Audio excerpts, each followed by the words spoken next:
नमस्कार दोस्तों। आज मैं आपको एक ऐसी कहानी सुनाने जा रहा हूँ जो बहुत पुरानी तो है, पर उसकी बातें आज भी हमारे जीवन में बहुत काम आती है। ये कहानी है धोखे और हिम्मत की, और ये हमें सिखाती है कि सच्ची दौलत क्या होती है। ये सिर्फ एक किस्सा नहीं है, बल्कि एक बूढ़े आदमी की यादें हैं जो आज भी मेरे दिल में बसी है। अगर आप पहली बार ये कहानी सुन रहे हैं तो चैनल को सब्सक्राइब जरूर कर लीजिएगा, और कहानी पसंद आई तो इसे लाइक और शेयर करना मत भूलिएगा। अपने दिल की बात कमेंट में लिखकर हमें जरूर बताइएगा। तो चलिए कहानी शुरू करते हैं। बात तो बहुत पुरानी है, उस जमाने की जब राजगढ़ नाम के राज्य पर राजा हुकुम सिंह का राज्य था। लोग अपने राजा को बहुत मानते थे, क्योंकि वो बड़े ही भले इंसान थे और सबका ख्याल रखते थे। किसी के साथ भी कोई नाइंसाफी हो, वो तुरंत दरबार में आकर अपनी बात कह सकता था। राजा की प्रजा पर न तो कोई खुद जुल्म कर सकता था और न राजा किसी और को ऐसा करने देता था। जहां तक अपराधियों की बात थी, उनके लिए तो राजा के मन में जरा भी दया नहीं थी। लेकिन अगर कोई जरूरतमंद दरवाजे पर आ जाता तो खजाने का मुंह हमेशा खुला रहता था। कोई भी खाली हाथ नहीं लौटता था। पर भाई साहब, ऐसा हमेशा नहीं था। जब राजा ने ये गद्दी संभाली थी, तब तो राज्य की हालत ही बहुत खराब थी। जहां देखो वहां कोई ना कोई मुसीबत थी।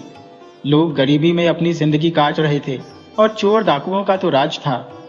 किसी की सुनने वाला कोई नहीं था, क्योंकि जो पहले वाले राजा थे उन्हें बस अपने ऐशो आराम से मतलब था। प्रजा की तो उन्हें कोई फिक्र ही नहीं थी। फिर किस्मत ने साथ दिया और उन दुखों के बादल छूट गए। नए राजा हुकुम सिंह बड़े ही दयालु निकले। उनके मन में अपनी प्रजा के लिए बहुत इज्जत थी। जैसे ही उन्होंने राज्य की बागडोर संभाली तो ऐसे इंतजाम किए कि धीरे धीरे गरीबी और अपराध दोनों कम हो गए। लोग अपने घरों में आराम से सोने लगे। राजा के मंत्री भी अपनी पूरी ईमानदारी से काम करने लगे थे। अगर किसी पर अन्याय होता तो वो सीधा राजा के पास न्याय के लिए पहुंच जाता। राजा के 4 बेटे थे। चारों दिखने में तो बहुत सुंदर और जवान थे, लेकिन राजा को अपने सबसे छोटे बेटे से बेहद लगाव था। जानते हैं क्यों? क्योंकि वो बहुत ही समझदार और दयालु था। जबकि उसके जो तीनों बड़े भाई थे वे बहुत घमंडी थे। उन्हें इस बात का घमंड था कि वे राजा के बेटे हैं। वे तीनों अक्सर इधर उधर घूमकर आम लोगों को तंग करते थे, जिसकी वजह से कोई उन्हें पसंद नहीं करता था। जनता अक्सर राजा के पास उनकी शिकायतें लेकर आती थी। राजा को इस बात से बहुत दुख होता था।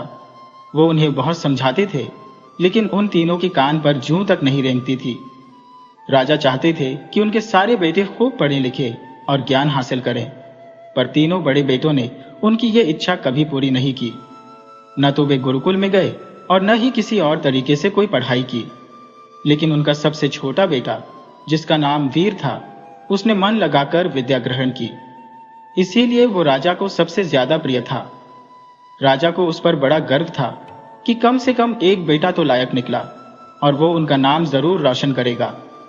अपने छोटे भाई के लिए पिता के मन में इतना प्यार देखकर बड़े भाइयों के दिल में ईर्ष्या की आग जलने लगी। वे हमेशा इसी कोशिश में रहते थे कि कैसे भी करके छोटे भाई को पिता की नजरों से गिरा दे। पर छोटा भाई वीर उन्हें कभी ऐसा मौका देता ही नहीं था। वह अपने भाइयों की नीयत को अच्छी तरह समझता था, पर उसने कभी अपने पिता को कुछ नहीं बताया। और भाई साहब, समय अपनी गति से बीतता रहा। एक दिन राजा ने अपने सभी बेटों को बुलाया और कहा, मेरे बेटों, अब मैं अपनी राजगद्दी के वारिस का फैसला करना चाहता हूं। मेरे बाद इस राज्य का राजा कौन बनेगा, ये मैं आज ऐलान करूंगा। चारों बेटे ये सुनकर हैरान रह गए। राजा ने आगे कहा, एक राजा के अंदर जो भी अच्छे गुण होने चाहिए, वे सब मेरे छोटे बेटे वीर में है। इसलिए मैंने फैसला किया है कि मैं अपनी राजगद्दी उसे ही सौंपूंगा। मेरे बाद मेरे राज्य का वारिस मेरा छोटा बेटा वीर होगा। ये सुनकर तीनों बड़े भाई जल भून गए। वे इस बात को कैसे बर्दाश्त कर लेते कि राजगद्दी उनके सबसे छोटे भाई को मिल जाए। वे बोले तो कुछ नहीं, क्योंकि अपने पिता की आज्ञा को काट नहीं सकते थे। पर मन ही मन उन्होंने ठान लिया कि किसी भी तरह से वे राजा को अपना फैसला बदलने पर मजबूर कर देंगे। वे तीनों उस वक्त तो वहां से चले गए, पर जैसे ही छोटा भाई वहां से गया, वे अपने पिता के पास लौटकर बोले, पिताजी, आपने जो फैसला लिया है वो बिल्कुल गलत है। राजा बोले, ये तुम क्या कह रहे हो? तुम चाहते हो कि मैं तुम तीनों में से किसी को ये गद्दी सौंप दूं, जबकि तुम सब कामचोर और अनपढ़ हो। आखिर वीर में क्या कमी है? बड़ा बेटा बोला, वो आपकी जान का दुश्मन है। राजा चिल्लाए, झूठ, सरासर झूठ। भला वो मेरी जान का दुश्मन क्यों होगा? ये जरूर तुम लोगों की कोई चाल है। बड़े भाई ने कहा, वो आपकी जान का दुश्मन इसलिए है क्योंकि वो जानता है कि अगर आपको उसकी हरकतों का पता चल गया तो आप अपना फैसला बदल देंगे, इसलिए वो आपकी जान के पीछे पड़ा है। राजा ने कहा, यह गलत है, ऐसा नहीं हो सकता। बड़ा भाई बोला, हम इस बात को साबित कर देंगे और आज रात को ही साबित कर देंगे। ये बात कहकर तीनों बड़े भाई वहां से चले गए। राजा अब चिंता में डूब चुके थे। छोटे भाई वीर की एक आदत थी कि जब राजा के सोने का समय होता था तो वह खुद दूध का प्याला लेकर राजा के पास जाता था और अपने हाथों से उन्हें दूध पिलाता था। आज रात को भी जब वीर दूध का प्याला लेकर राजा के पास पहुंचा तो जैसे ही राजा वो दूध पीने लगे, तभी बड़ा बेटा जो वहीं खड़ा था, उसने दूध का प्याला झट से जमीन पर गिरा दिया। दूध बिखर गया और तभी एक बिल्ली उसे चाटने लगी। राजा ने गरज कर कहा, यह क्या बदतमीजी है? लेकिन अगले ही पल राजा का मुंह आश्चर्य से खुला का खुला रह गया, क्योंकि वो बिल्ली अब मर चुकी थी। बड़े भाई ने पहले वीर की तरफ घूरकर देखा और फिर अपने पिता से कहा, देखा पिताजी, ये बिल्ली मर गई, इसी तरह से आप भी मर जाते। वीर यह सब देखकर हक्का बक्का रह गया। उसकी समझ में कुछ भी नहीं आ रहा था कि ये सब क्या हो रहा है। असल बात तो ये थी कि उस दूध में बड़े भाइयों ने जहर मिलाया था, जबकि वीर इस षड्यंत्र से बिल्कुल अनजान था। पिता ने अपने बेटे वीर की तरफ गुस्से से देखा और नफरत से कहा, अच्छा, यह है तुम्हारा असली रूप। नाटक तो ऐसे करता था जैसे मुझे बहुत प्यार करता है, पर तुम तो मुझे मारना चाहते हो। अच्छा हुआ, सही समय पर मेरी आंखें खुल गईं। वीर घबराया हुआ कभी राजा को देख रहा था, कभी बड़े भाई को, तो कभी वहां पड़ी हुई मरी हुई बिल्ली को। उसके मुंह से तो शब्द ही नहीं निकल रहे थे। राजा ने तुरंत कहा कि महामंत्री को बुलाया जाए। जब महामंत्री वहां आए तो राजा बोले, महामंत्री, मैंने अपना फैसला बदल दिया है। मेरे बाद इस राज्य के 3 हिस्से किए जाएंगे और मेरे तीनों बड़े बेटे एक एक हिस्से के राजा बन जाएंगे। इस मक्कार वीर को कुछ नहीं मिलेगा, ये तो अपने ही पिता का दुश्मन बन गया है। इसके बाद राजा ने वीर की तरफ देखकर कहा, दूर हो जाओ मेरी नजरों से और दोबारा कभी अपनी सूरत मत दिखाना। वीर की तो मानो दुनिया ही उजड़ गई थी। भाइयों ने ऐसा धोखा दिया था। राजा इतने क्रोध में थे कि वीर को अपनी सफाई में कुछ कहने का मौका ही नहीं मिला और वीर वहां से चला गया। वह फूट फूट कर रोने लगा। इधर तीनों बड़े भाइयों ने प्रजा में यह झूठी खबर फैला दी कि वीर ने अपने पिता को जहर देकर मारने की कोशिश की है। लोगों को इस बात पर हैरानी तो बहुत हुई, पर जब खुद राजा ने इस बात को सच बताया तो सबने यकीन कर लिया। सभी लोग वीर को दोषी मानने लगे। बड़े भाइयों की ये चाल कामयाब हो चुकी थी, मगर अभी उनके सामने एक मुश्किल और थी। इस बात की पूरी संभावना थी कि आगे चलकर राजा को सच्चाई का पता लग सकता था कि ये षड्यंत्र उन्होंने ही रचा था और राजा फिर से वीर को अपना वारिस बना सकते थे। इसलिए तीनों बड़े भाइयों ने यह फैसला कर लिया था कि पिता को रास्ते से हटा दिया जाएगा और फिर तीसरे ही दिन राजा की हत्या हो गई। पूरे राज्य में दुख की खबर फैल गई। सारी प्रजा आंसू बहा रही थी। सबसे ज्यादा दुख तो छोटे भाई वीर को था, पर सभी को वीर पर ही शक था कि इसी ने अपने पिता की हत्या की है, क्योंकि इसने पहले भी राजा को मारने की कोशिश की थी। बड़े भाई भी दिखावे के लिए आंसू बहा रहे थे। कुछ दिन गुजरे। राजा का राज्य बड़े भाइयों में बराबर बराबर बांट दिया गया।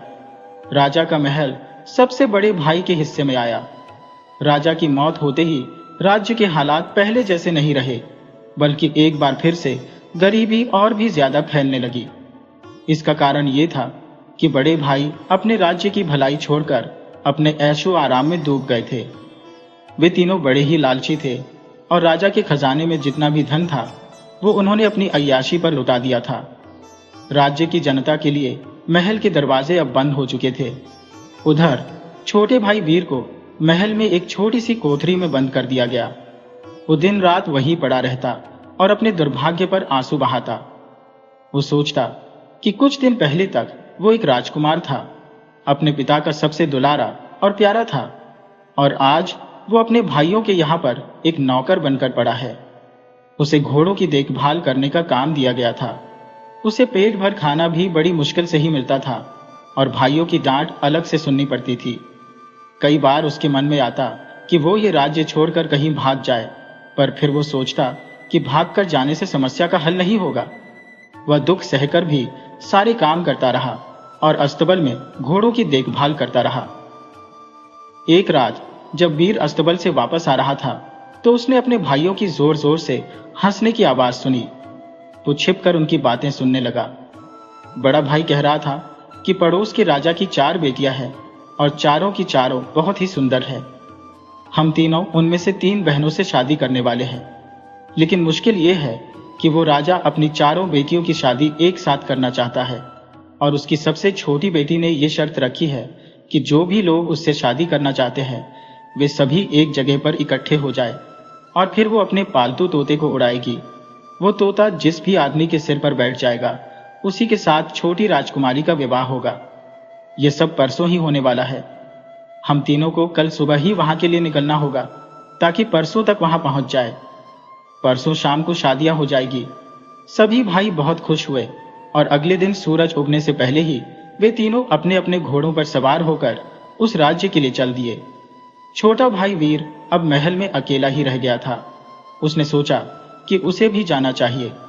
हालांकि उसके जालिम भाइयों ने उसे धमकी दी थी कि अगर उसने महल से बाहर कदम रखा तो उसकी खैर नहीं, पर उसने सोचा कि जो भी होगा देखा जाएगा और वह भी एक घोड़े पर सवार होकर निकल पड़ा। रास्ते में चलते चलते एक घना जंगल था। जंगल से गुजरते हुए उसने देखा कि सामने से एक साधु महाराज आ रहे थे। वीर ने घोड़े से उतरकर उन्हें प्रणाम किया। साधु महाराज ने कहा, बेटा, मैं इस जंगल में रास्ता भटक गया हूं और बहुत भूखा हूं। यहाँ पर न तो कोई फल का पेड़ है और न ही पीने का पानी। क्या तुम मेरी कुछ मदद कर सकते हो? वीर ने अपने पास रखी हुई 3 रोटियां और पानी की सुराही उस साधु को दे दी जो उसने महल से चलते समय अपने पास रखी थी। उसे साधु पर दया आ गई। साधु ने रोटियां खाई, पानी पिया और फिर वो बहुत ही खुश हुए। इसके बाद वीर ने उस साधु को अपनी सारी आपबीती सुना दी। साधु ने कहा, बेटा, तुम एक सच्चे इंसान हो। तुमने मुझे अपना खाना दिया, अब मैं भी तुम्हें कुछ देना चाहता हूं।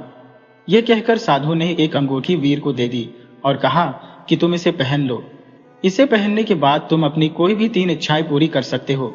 बस यूं समझ लो कि तुम्हारी खिलाई हुई 3 रोटियों के बदले में यह तुम्हारा इनाम है। लेकिन याद रखना कि अंगूठी का गलत इस्तेमाल मत करना। तुम्हारी 3 इच्छाएं पूरी हो जाने के बाद यह अंगूठी अपने आप गायब हो जाएगी और मेरे पास वापस आ जाएगी। इतना कहकर साधु आगे चल दिए। वीर ने वो अंगूठी पहन ली और साधु महाराज को प्रणाम करके वहां से आगे बढ़ गया। जब वह पड़ोसी राज्य में पहुंचा तो वहां के राजा के पास जाने से पहले उसने सोचा कि मेरे भाई वहां पर पहले से ही होंगे और वे मुझे पहचान न सके, इसलिए मुझे अपना भेष बदल लेना चाहिए। वीर ने तुरंत एक गरीब आदमी का भेष बनाया और फिर उस जगह पर पहुंच गया जहां पर छोटी राजकुमारी से विवाह करने के लिए लोग इकट्ठे हुए थे। छोटी राजकुमारी महल से बाहर आई। वो इतनी सुंदर थी कि उसकी सुंदरता देखकर सब लोग हैरान रह गए। राजकुमारी के साथ उसका पालतू तोता भी था। राजकुमारी ने अपना तोता उड़ाया। तोता लोगों की भीड़ के ऊपर मंडराने लगा। लोग उसे अपनी तरफ खींचने के लिए पुकारने लगे। तभी इस भीड़ में गरीब आदमी के भेष में वीर खड़ा था। उसने अपनी अंगूठी का प्रयोग किया और ये इच्छा की कि ये तोता मेरे सिर पर आकर बैठ जाए, और फिर वही हुआ। तोता गरीब बने हुए वीर के सिर पर आकर बैठ गया। सभी लोग चिल्ला उठे कि यही बनेगा राजकुमारी का पति। राजकुमारी के पिता यानी कि राजा ने जब ये देखा कि एक गरीब आदमी के सिर पर यह तोता बैठ गया है तो राजा ने कहा, बेटी, तुम फिर से एक बार इस तोते को उड़ाओ। इस भिखारी को तो हम यहां से निकाल देते हैं। राजकुमारी ने कहा, नहीं पिताजी, अब यह गरीब आदमी ही मेरा पति है। अब जो भी होगा मैं इसी के साथ शादी करूंगी। यही मेरा भाग्य है। लेकिन अंदर ही अंदर राजकुमारी भी निराश थी। इसके बाद तीनों बड़े भाइयों की शादी तीनों बड़ी राजकुमारियों के साथ हो गई और छोटे भाई की शादी छोटी राजकुमारी के साथ कर दी गई। बड़ी बहनें अपनी छोटी बहन की इस बेवकूफी पर बड़ा हंस रही थी। और उसके पति का मजाक बनाने लगी थी। बड़े भाइयों ने भी ये फैसला कर लिया था कि वे इस गरीब आदमी की भी खूब खिल्ली उड़ाएंगे। अगले ही दिन तीनों बड़े भाइयों ने अपने ससुर से कहा, महाराज, हमें शिकार के लिए जाना है। राजा ने कहा, हाँ हाँ, जरूर जाइए। शिकार खेलना तो राजाओं महाराजाओं का शौक है, लेकिन उस गरीब भिखारी को अपने साथ मत लेकर जाना। बड़े भाइयों ने कहा, नहीं महाराज, वो भी हमारे साथ जरूर जाएगा। राजा ने कहा, ठीक है, जैसी तुम लोगों की मर्जी। अस्तबल से बढ़िया घोड़े और हथियार अपने साथ लेते जाओ, लेकिन उस गरीब भिखारी को एक गधा दे देना। और फिर इसके बाद सभी छोटे भाई का मजाक उड़ाने लगे। बड़े भाई अपने अपने घोड़ों पर सवार होकर चले गए। छोटा भाई पीछे पीछे गधे पर बैठा हुआ जा रहा था। वह एक जगह जाकर जंगल में छिप गया। उसने नजर बचाकर अंगूठी निकाली और अपनी दूसरी इच्छा जाहिर की कि इस जंगल के सारे जानवर उसके गुलाम बन जाए। इसके बाद उसने अपना भेष बदला और राजाओं जैसे कपड़े पहनकर जंगल के बीचों बीच खड़ा हो गया। देखते ही देखते जंगल के सारे जानवर उसके सामने आकर खड़े हो गए और सिर झुकाने लगे, जैसे वे उसे अपना राजा मान चुके हो। इधर बड़े भाई जंगल में पहुंचे तो देखा कि जंगल में एक भी जानवर नहीं था। सब के सब जानवर कहाँ गए? वे लोग बहुत ही हैरान थे। तभी उन्होंने देखा कि एक जगह पर हजारों जानवर खड़े थे और एक बड़े से पत्थर पर कोई राजा खड़ा था। जैसे ही बड़े भाइयों ने जानवरों का शिकार करने के लिए अपने धनुष बाण उठाए, जंगल का राजा यानी छोटा भाई कहने लगा, खबरदार, जो तुमने एक भी जानवर को निशाना बनाया, वरना ये सब जानवर मेरे एक इशारे पर तुम सब पर टूट पड़ेंगे। वे लोग डर गए और बोले, जंगल के राजा, हम बहुत दूर से आए हैं, हम राजकुमार हैं। अगर हम लोग बिना शिकार किए खाली हाथ ही लौट गए तो हमारी बहुत बेइज्जती हो जाएगी। कृपया करके हमें एक एक हिरण दे दो तो हम तुम्हारे बहुत एहसानमंद रहेंगे। जंगल के राजा ने कहा, यहां से अगर तुम शिकार ले जाना चाहते हो तो तुम्हें उसकी कीमत चुकानी होगी। ठीक है, हम कीमत चुकाने को तैयार है। छोटे भाई ने कहा, तो तुम लोग ऐसा करो, अपने हाथों में पहनी हुई ये कीमती हीरे की अंगूठियां मुझे दे दो और बदले में एक एक हिरण ले जाओ। बड़े भाई क्या करते? इज्जत का सवाल था। उन्होंने अपनी कीमती अंगूठियां निकालकर जंगल के राजा को दे दी और एक एक हिरण लेकर महल में चले गए। उनका ससुर राजा बहुत खुश हुआ कि उसके दामाद शिकार करके वापस लौटे हैं। इधर छोटे भाई ने फिर से एक गरीब आदमी का भेष बदला और महल में खाली हाथ पहुंच गया। उसे देखते ही बड़े भाई और बड़ी राजकुमारियों ने उसका मजाक उड़ाया और उस पर हंसने लगे। ससुर ने कहा, यह तो भिखारी है, शिकार खेलना तो राजकुमारों का काम है, इस भिखारी के बस का कुछ नहीं है। लोग हंस रहे थे। यह देखकर छोटी राजकुमारी को बहुत दुख हुआ और वो फूट फूट कर रोने लगी। तब छोटे भाई ने कहा, महाराज, जंगल में तो एक भी जानवर नहीं था, फिर ये तीनों कहां से जानवर लेकर आए? बड़े भाई बोले, अरे भिखारी, चुप कर। छोटे भाई ने कहा, मैं सच कहता हूं महाराज, ये लोग अपनी बहादुरी से शिकार करके नहीं, बल्कि अपनी झूठी शान को बचाने के लिए जंगल के राजा से जानवर खरीद कर लाए हैं। मैं अभी जंगल के राजा को बुलाकर लाता हूं। यह कहकर छोटा भाई महल से बाहर चला गया। कुछ ही पलों के बाद जंगल का राजा महल में दाखिल हुआ और बोला, हाँ, ये बात सच है। ये तीनों लोग शिकार करके नहीं, बल्कि मुझसे जानवर खरीद कर लाए हैं, क्योंकि ये तीनों बहुत ही डरपोक हैं। मेरी एक ही धमकी से ये तीनों डर गए थे और मुझसे शिकार खरीद कर ले आए। बदले में मुझे शिकार की कीमत भी दी गई। ये कहकर उसने तीनों भाइयों की कीमती अंगूठियां सबके सामने रख दी। अंगूठियां देखते ही तीनों भाइयों के होश उड़ गए, क्योंकि उनका पर्दाफाश हो चुका था। फिर जंगल के राजा ने कहा, क्यों डरपोक और झूठे भाइयों, तुम्हारा चौथा भाई कहां पर है? वहां पर मौजूद सभी लोग हैरान थे कि इनका कोई छोटा और चौथा भाई भी है। तीनों बड़े भाई कहने लगे, हमारा कोई भाई नहीं है। यह सुनते ही जंगल के राजा ने तुरंत अपना नकली भेष उतार दिया और अपने असली भेष में आ गया और बोला, तो फिर मैं कौन हूं? वह तो सबसे छोटा भाई वीर था। उसे देखते ही तीनों बड़े भाइयों के पैरों तले से जमीन खिसक गई।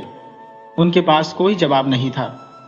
तब वीर ने अपनी सारी कहानी अपने ससुर को बताई कि किस तरह से उसके भाइयों ने उसके साथ धोखा किया और उसे फंसाया।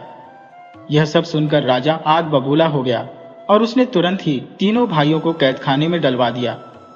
जब वीर की पत्नी यानी छोटी राजकुमारी ने अपने पति का असली रूप देखा तो वह बहुत ही खुश थी। वीर को अपने भाइयों पर दया आ गई। उसने राजा से उनके लिए माफी मांगी और उन तीनों को एक मौका देने की प्रार्थना की। छोटे भाई की इस दयालुता को देखकर बड़े भाइयों का भी हृदय परिवर्तन हो गया। वे लोग रो रो कर माफी मांगने लगे और फिर वे तीनों उसी महल में मामूली नौकर के रूप में काम करते हुए अपने पापों का प्रायश्चित करने लगे। वीर को अपना राज्य अब वापस मिल चुका था। वह छोटी राजकुमारी के साथ एक खुशनुमा जीवन बिताने लगा। बरसों पुरानी बात है, जब पहाड़ों के नजदीक बसे हुए एक छोटे से गांव में एक बूढ़ा आदमी रहता था जो अपनी जिंदगी के आखिरी दिन गुजार रहा था। उस बूढ़े आदमी ने अपनी सारी जिंदगी बड़ी गरीबी में बिता दी थी। जब उसकी मौत का समय नजदीक आया तो उसके पास कुछ सोने के सिक्के थे। उस बूढ़े आदमी का एक ही बेटा था जिसका नाम था सुजान। उसने अपने बेटे को अपने पास बुलाया और अपनी आखिरी वसीयत कहने लगा, बेटा, मैं तुम्हारे लिए कोई बहुत ज्यादा दौलत तो छोड़कर नहीं जा रहा हूं। बस मेरे पास कुछ सोने के सिक्के हैं, वही मेरी जायदाद है। तुम इन सिक्कों को खर्च मत करना, बल्कि गांव से 5 कोस दूर जंगल के नजदीक एक आदमी रहता है, उसके पास चले जाना और इन सिक्कों के बदले में कुछ नसीहतें खरीद लेना। वह नसीहतों का व्यापारी है।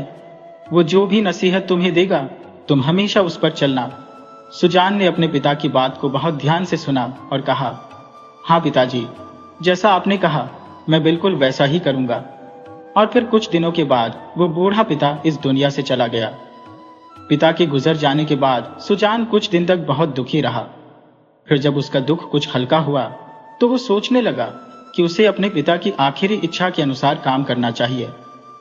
उसने अपने पिता के पुराने संदूक में से 3 सोने के सिक्के निकाले और उस नसीहतों के व्यापारी के पास चल दिया। वो आदमी जंगल में एक झोपड़ी के बाहर बैठा हुआ था। उस बूढ़े आदमी के चेहरे पर कई सालों का अनुभव साफ दिखाई दे रहा था। सुजान उससे कहने लगा, मेरे पास कुछ सोने के सिक्के हैं। अगर तुम मुझे कोई नसीहत दोगे तो मैं उसके बदले में तुम्हें सोने का सिक्का दूंगा। उस बुजुर्ग ने सुजान से एक सिक्का लिया और उससे कहने लगा, जब सर्दियों का मौसम हो और आसमान में काले बादल छाए हुए हो तो तुम कभी भी घर से बाहर मत निकलना, चाहे तुम्हें कितना भी फायदा क्यों न मिल रहा हो। इतनी बात कहने के बाद वो बूढ़ा आदमी चुप हो गया। सुजान अपने आप से कहने लगा, एक सिक्के के बदले में इस बुजुर्ग ने मुझे बस इतनी सी नसीहत दी, ये तो बड़ी आम बात है। वह फिर सोचने लगा, अब मैं इसे एक और सिक्का दूंगा और उसके बदले में एक और नसीहत मांगता हो। शायद इस बार ये कोई काम की नसीहत मुझे दे दे। वो बुजुर्ग से कहने लगा, बाबा जी, मुझे कोई और अच्छी सी नसीहत दीजिए। ये कहकर उसने एक सोने का सिक्का निकाला और उस बूढ़े आदमी के हाथ पर रख दिया। सिक्का लेकर वह बुजुर्ग कहने लगा, तुम जब भी कभी कोई तोता, बकरी या कुत्ते को बिकते हुए देखो तो फौरन, चाहे कितनी भी कीमत हो, उनको खरीद लेना और उनका अच्छी तरह से ख्याल रखना। फिर वह बुजुर्ग आदमी तीसरी नसीहत करने लगा। बोला, चाहे कुछ भी हो जाए, कभी किसी को अपना राज मत बताना। किसी भी अनजान औरत को अपने घर में दाखिल मत होने देना। उसके साथ कभी हमदर्दी जताने की कोशिश न करना, चाहे वो कितनी भी खूबसूरत क्यों ना हो। बुजुर्ग ने अपनी ये नसीहत की। इसके बाद वह बिल्कुल चुप हो गया और सुजान ने एक सोने का सिक्का उसके हवाले कर दिया। अब सुजान के पास कुछ भी नहीं था, इसलिए वो वहां से उठा और अपने घर की तरफ चला गया। यूं ही समय गुजरता रहा। एक दिन सुजान अपने दोस्तों के साथ मिलकर व्यापार करने के लिए दूसरे शहर में जाने का फैसला करता है। जिस रास्ते पर उन्हें जाना था वहां एक बहुत ही पत्थरीली और खतरनाक पहाड़ी थी। और फिर तय किए गए दिन पर सुजान का दोस्त सुजान के पास आया और उसे सफर पर जाने के बारे में पूछने लगा। सुजान ने आसमान की तरफ देखा तो उसे काले स्याह बादलों का टुकड़ा नजर आया। उसने अपने आप से कहा, मैंने 3 सोने के सिक्के देकर नसीहतें खरीदी थी, लगता है अब उन पर अमल करने का समय आ चुका है। वह अपने दोस्तों से कहने लगा, मेरे ख्याल से हमें आज सफर पर नहीं जाना चाहिए, बल्कि मौसम ठीक होने का इंतजार करना चाहिए। शायद कल तक मौसम ठीक हो जाएगा, हम कल निकलेंगे। लेकिन उसके साथी कहने लगे, मौसम तो अभी बिल्कुल ठीक है, तुम्हें हमारे साथ आना है तो आओ, वरना हम तुम्हारे बिना ही चले जाएंगे। सुजान ने कहा, तो ठीक है, लेकिन मैं तुम्हारे साथ नहीं आऊंगा। तुम्हें अगर ज्यादा जल्दी है तो तुम जा सकते हो। सुजान के दोस्त उसे डरपोक होने का ताना देने लगे तो उसने कहा, हाँ हाँ ठीक है, मैं डरपोक ही सही, तुम्हें जाना है तो जाओ ना। और फिर उसके दोस्त वहां से सफर के लिए निकल पड़े। चलते चलते वे दोनों दोस्त पहाड़ के उस खतरनाक सिरे पर जा पहुंचे और वहां पर पहुंचते ही उन्होंने देखा कि अचानक मौसम खराब हो गया। आसमान में बिजली कड़कने लगी और अचानक बर्फीला तूफान आ गया। वे लड़खड़ाने लगे और तूफान की चपेट में आ गए। तूफान इतना खतरनाक था कि वे दोनों अपने आप पर काबू न रख सके और रास्ते में पड़े हुए एक पत्थर से टकरा गए और फिर वे दोनों वहीं पर मर गए। अगले दिन जब सूरज निकला तो आसमान बिल्कुल साफ हो चुका था।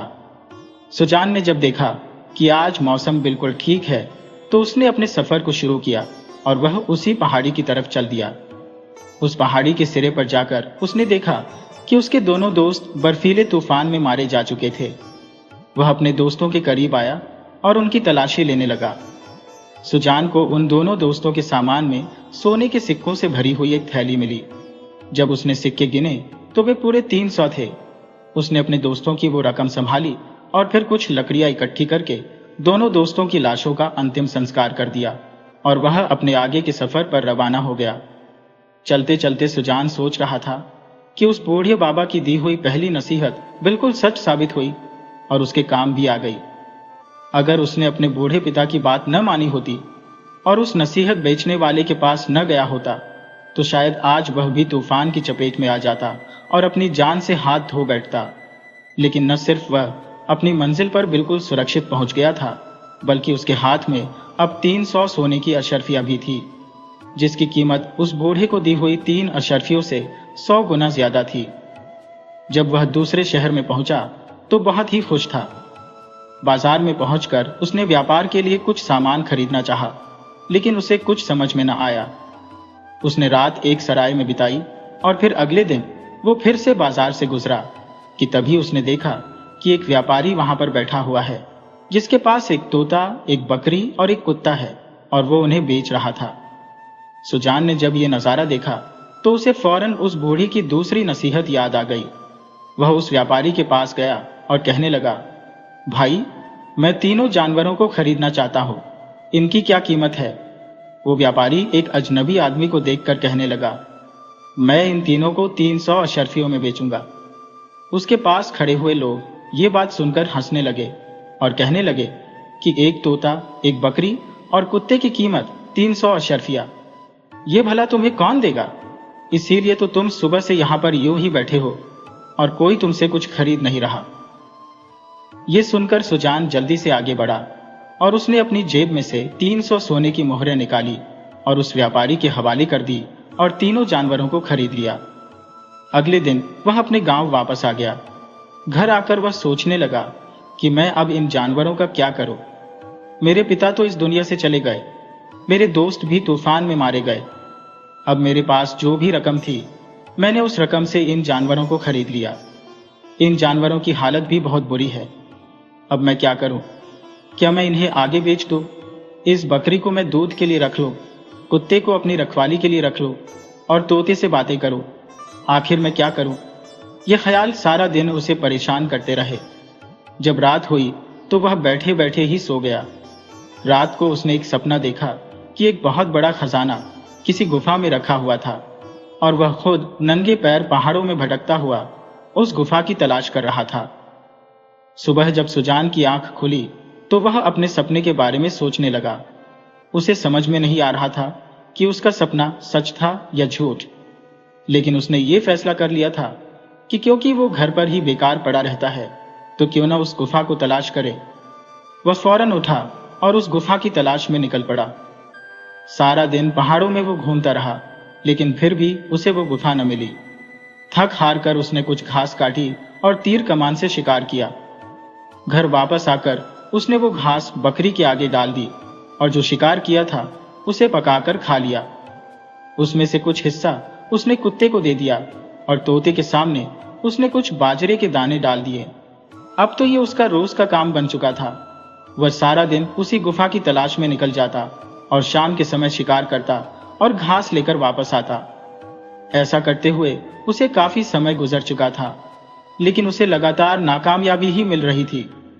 एक दिन जब वह घर में बैठा हुआ था तो उसके दिमाग में बूढ़े बाबा का ख्याल आया, जिसने उसे नसीहतें बेची थी। वह सोचने लगा कि एक बार फिर से उस बुजुर्ग के पास जाना चाहिए। हो सकता है कि वो उसकी कुछ मदद कर दे। वह फौरन उस नसीहत बेचने वाले बूढ़ी के पास पहुंचा और उससे प्रार्थना करने लगा। लेकिन उस बुजुर्ग आदमी ने उसे कोई नसीहत नहीं दी और सिर्फ इतना ही कहा कि जो नसीहतें मैंने तुम्हें दी है, तुम्हारे लिए वही काफी है। तुम उन्हीं को अपने जीवन में अपना लो तो तुम्हारा जीवन अच्छे से गुजर जाएगा। बस इस बात का ख्याल रखना कि जैसे भी हालात हो, तुम्हें कभी हिम्मत नहीं हारना, बल्कि मेहनत और ईश्वर पर विश्वास रखकर काम करते रहना है। यह कहकर वो बूढ़ा आदमी खामोश हो गया। सुजान फिर से अपने घर वापस आया। घर आकर उसने देखा कि उसका तोता अपने पिंजरे से गायब था। वह वहां से उड़ चुका था, जबकि बकरी ने उसे वहां से उड़ते हुए देख लिया था और वह उसके पीछे पीछे दौड़ने लगी थी। वो दोनों वहां से बहुत दूर निकल चुके थे।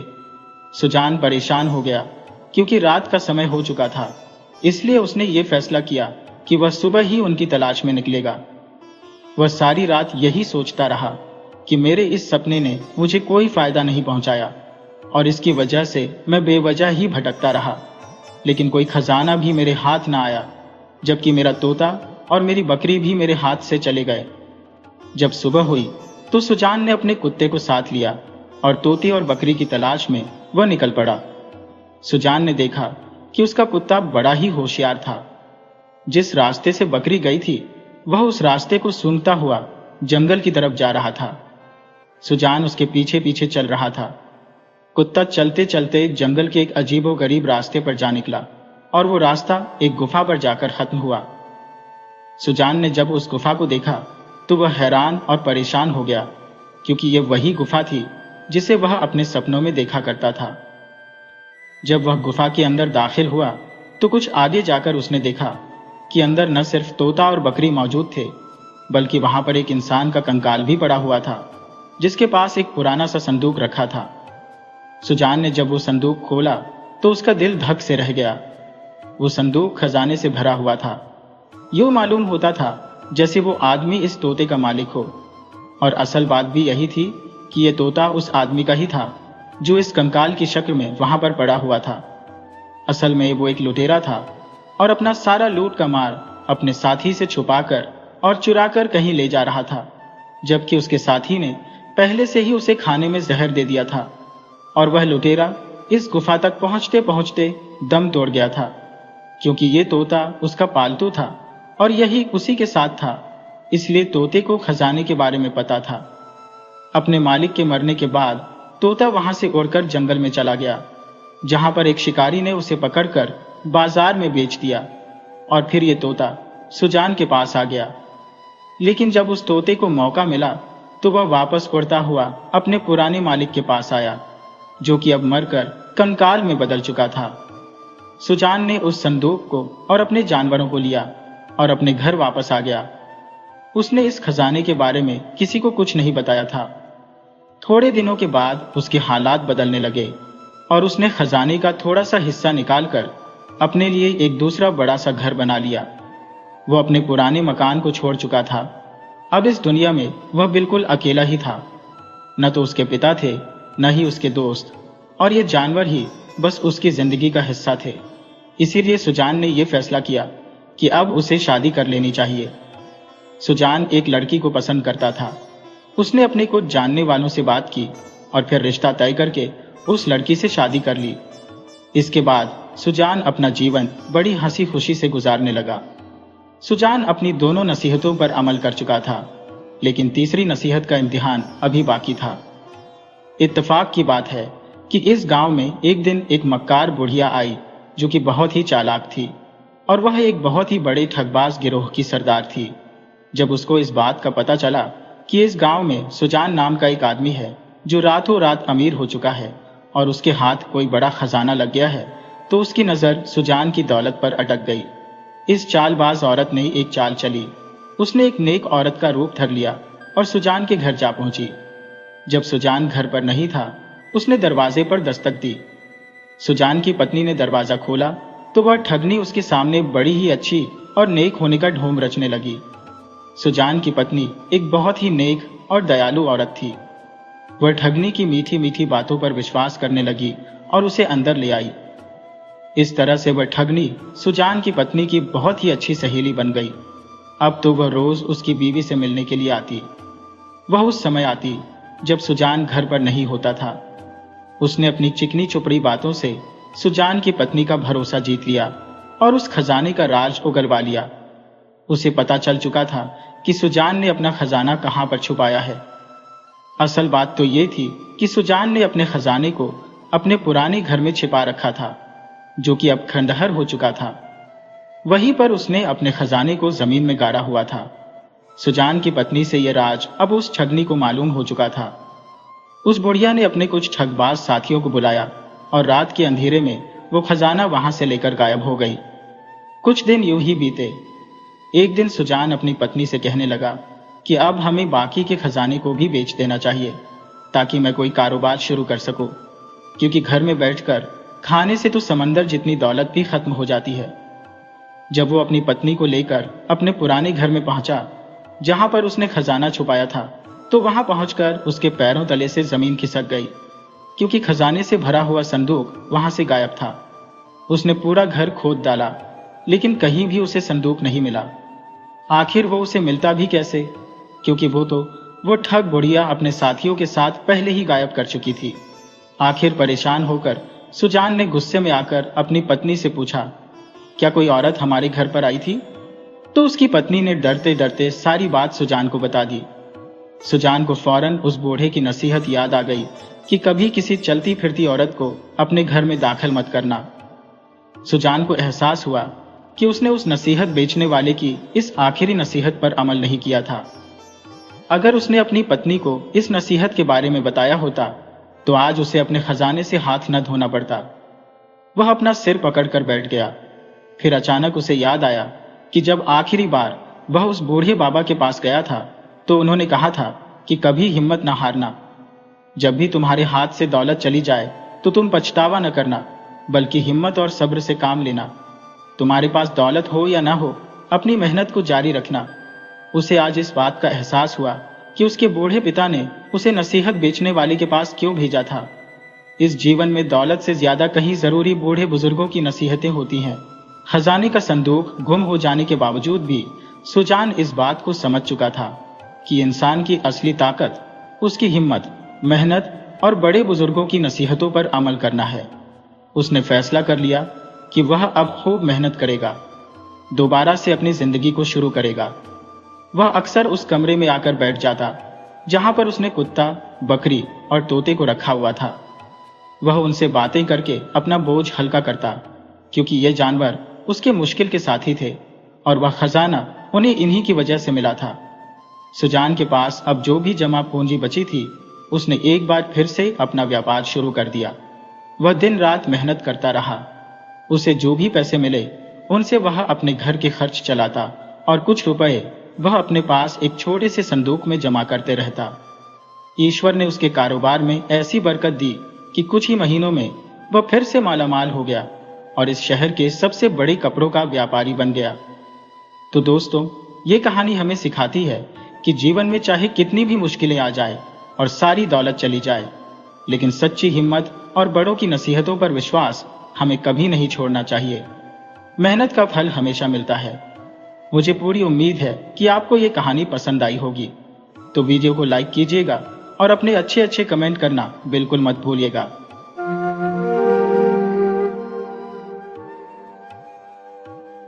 आज जो कहानी मैं आपको सुनाने वाला हूं वो दो जुड़वा भाइयों धर्मवीर और कर्मवीर की है। ये कहानी हमें बताती है कि कैसे माँ बाप के जाने के बाद उन पर मुसीबतों का पहाड़ टूट पड़ता है, कैसे दोनों भाई बिछड़ जाते हैं और फिर कैसे उनकी बहादुरी और एक दूसरे के लिए प्यार उन्हें फिर से मिला देता है। ये एक बहुत ही दिल छू लेने वाली और हिम्मत देने वाली कहानी है। तो चलिए कहानी शुरू करते हैं। एक नगर था जिसका नाम था दीनपुर और वहां राजा इंद्रवर्मा का राजपाट चलता था। उस नगर में हर तरफ बस सुख और चैन था। किसान अपने खेतों में मेहनत करते और व्यापारी अपना कारोबार देखते थे। हर कोई अपने अपने काम में लगा रहता था। शहर में इंसाफ का राज था। चोर, बदमाश और डाकू जैसे बुरे लोग नगर में घुसने की भी हिम्मत नहीं करते थे। इसकी सबसे बड़ी वजह थी उस नगर के कोतवाल भूषण प्रताप। कोतवाल भूषण प्रताप एक बहुत ही दिलेर और सच्चे इंसान थे। चोर लुटेरे तो कोतवाल प्रताप का नाम सुनकर ही थर थर कांपने लगते थे। कोतवाल के घर में उसकी पत्नी और उसके 2 जुड़वां बेटे थे। दोनों नन्हे मुन्ने बेटे अभी बस 2 साल के ही थे। इस तरह कोतवाल अपने हंसते खेलते परिवार के साथ बहुत सुख से जी रहा था। साथ ही वो अपने नगर की रखवाली का काम भी बड़ी ही होशियारी से कर रहा था। कोतवाल की एक आदत थी, वो अक्सर रात के अंधेरे में नगर में अकेले ही पहरा देने निकल जाया करता था। उसकी पत्नी को हमेशा ये डर लगा रहता था कि कहीं कोई बुरी घटना न हो जाए। वो कभी कभी अपने पति को प्यार से समझाती, आपको रात के समय अकेले पहरे पर नहीं जाना चाहिए। इन चोर बदमाशों का क्या भरोसा, कहीं किसी दिन कुछ ऊंच नीच हो गई तो। कोतवाल उसे दिलासा देते हुए कहता, भाग्यवान, जब तक मेरी ये तलवार मेरे हाथ में है मेरा कोई बाल भी बांका नहीं कर सकता।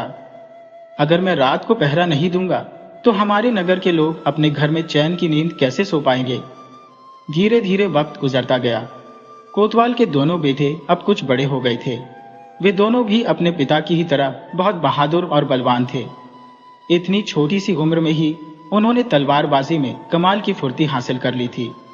लेकिन फिर एक दिन किस्मत ने ऐसी करवट ली जिसके बारे में उन्होंने कभी सपने में भी नहीं सोचा था। एक रात की बात है, जब नगर में पहरा देने के बाद कोतवाल अपने घर में आया तो उसकी पत्नी ने देखा कि वो बुरी तरह से घायल है। उसकी पत्नी का तो कलेजा ही मुंह को आ गया। उसने जल्दी से कोतवाल को बिस्तर पर लिटाया और फौरन वैद्य को बुलाने के लिए भागी। असल में हुआ ये था कि पहरा देते समय एक अंधेरी गली में कुछ लुटेरों ने कोतवाल पर छिपकर हमला कर दिया था और उन्हें जख्मी कर दिया था। ये घाव बहुत ही गहरे थे। वैद्य जी आए तो कोतवाल का इलाज शुरू हुआ, लेकिन उनके शरीर के जख्म इतने गहरे थे कि सुबह होते होते कोतवाल ने दम तोड़ दिया। कल तक जो परिवार खुशियों से भरा था, आज उन पर मुसीबतों का पहाड़ टूट पड़ा था। कोतवाल के दोनों हमशक्ल बेटों की उम्र अब 8-9 साल की हो चुकी थी। कोतवाल की मौत का सदमा उसकी पत्नी सह नहीं पाई और वो बीमार रहने लगी। 1 महीने के अंदर अंदर ही उसने भी दुनिया छोड़ दी। दोनों जुड़वां बच्चे, जिनका नाम धर्मवीर और कर्मवीर था, अब दुनिया में बिल्कुल अकेले रह गए थे। माँ बाप के चले जाने के बाद अब उनकी देखभाल करने वाला भला कौन था। घर में जो भी जमा पूंजी थी उसे धोखेबाज रिश्तेदारों ने हड़प लिया। कुछ ही दिनों में घर का एक एक कीमती सामान गायब होने लगा। नौबत यहां तक आ गई कि अब दोनों भाइयों को रूखी सूखी रोटी खाकर ही पेट भरना पड़ता था। तब उनकी एक दूर की बुआ ने दोनों बच्चों की खबर ली और उन्हीं के साथ उनके घर में आकर रहने लगी। बुआ अपने पूरे परिवार को भी साथ ले आई थी। बुआ के पहले से ही 4 बच्चे थे। सच तो ये था कि बुआ को कोतवाल के बच्चों से कोई प्यार दुलार नहीं था। वो तो बस उनकी जायदाद पर कब्जा करने के लिए अपनेपन का नाटक कर रही थी और उसी घर में जम गई। शुरू शुरू में तो दोनों भाइयों को अपनी बुआ बहुत अच्छी लगी, पर धीरे धीरे बुआ ने अपना असली रंग दिखाना शुरू कर दिया। वो अपने बच्चों को तो अच्छा अच्छा खिलाती और नए नए कपड़े पहनाती, लेकिन धर्मवीर और कर्मवीर को खाने में बस सूखी रोटी मिलती और पहनने के लिए फटे पुराने कपड़े। उनकी हालत अब घर के नौकरों जैसी हो गई थी। बुआ ने दोनों भाइयों को भेड़ें चराने का काम दे दिया था। दोनों जुड़वां भाई सुबह सुबह ही भेड़ों को लेकर जंगल निकल जाते। उन्हें पोटली में 4 सूखी रोटियां बांधकर दे दी जाती। जब भूख लगती तो दोनों वही सूखी रोटियां आपस में बांटकर खा लेते। दोनों भाई जैसे तैसे अपनी जिंदगी गुजार रहे थे, पर उनमें से एक भाई धर्मवीर, जो कि थोड़े गुस्से वाले स्वभाव का था, वो अक्सर अपने दूसरे भाई कर्मवीर से कहता, भाई, बुआ हमारे साथ बहुत बुरा कर रही है। इससे अच्छा तो यह है कि हम दोनों कहीं भाग चलें, ताकि इस नरक जैसी जिंदगी से हमें छुटकारा मिल सके। लेकिन कर्मवीर उसे समझा बुझाकर शांत कर देता और कहता, मेरे भाई, तुम थोड़ा धीरज रखो, समय के साथ साथ सब कुछ ठीक हो जाएगा। आज नहीं तो कल हमें अपना हक जरूर मिलेगा। कुछ समय और बीता। अब वे दोनों भाई जवान हो चुके थे। वे दोनों अक्सर एक कुएं के पास बैठकर आपस में बातें किया करते थे। आज भी वे दोनों उसी कुएं पर बैठे हुए थे। तब धर्मवीर ने अपने जुड़वां भाई कर्मवीर से कहा, भाई, अब मुझसे और सहा नहीं जाता। मैं इस नरक जैसे जीवन से आजादी पाना चाहता हूँ। मैं ये नगर छोड़कर जा रहा हूँ। क्या तुम मेरे साथ चलोगे?